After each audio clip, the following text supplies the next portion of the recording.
Welcome, my boys. Waiting for long? Circle inspector? Yes. Circle inspector വിളിക്കുന്നു എന്ന് പറഞ്ഞു police വേഷത്തിൽ ആളിനെ വിട്ടത് ഞാനാണ്. ആരാണ് നിങ്ങൾ? നിങ്ങൾ കാരണം മാനം പോയ ഒരു പാവം പ്രൊഫഷണൽക്കില്ല. എത്രയോ ഭയങ്കരന്മാരെ വളരെ നിസ്സാരമായി ഞാൻ തട്ടിയിട്ടുണ്ട്.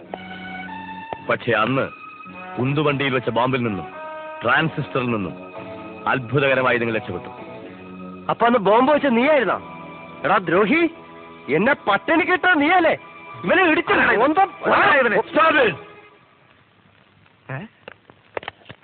ലിസൺ ബോയ്, ഇതൊക്കെ വളരെ മാരകമായ ആയുധങ്ങളാണ്. ബഫേഴ്സിന്റെ അൾട്രാ മോഡേൺ മെഷീൻ ഗണ്ണ് മുതൽ നമ്മുടെ നാടൻ മലപ്പുറം കത്തി വരെ ഇതിലുണ്ട്. Look man, I am not an അലബലാദി. I am Pavanayi, a real professional killer. പിന്നെ മറ്റുള്ള വിക്ടിംസിന് കൊടുക്കാത്ത ഒരു പരിഗണന ഞാൻ നിങ്ങൾക്ക് തരാം. You can select your own weapon. അമ്പും വില്ലും കൊണ്ട് ചാവണോ, ബോംബ് വേണോ, അതോ പിസ്റ്റൾ മാത്രം മതിയോ? Come on. No, I will select. Malappuram കത്തി തന്നെയാവാം.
വർഷങ്ങളായി പോലീസിനെ കളിപ്പിക്കുകയായിരുന്നു പവനായി.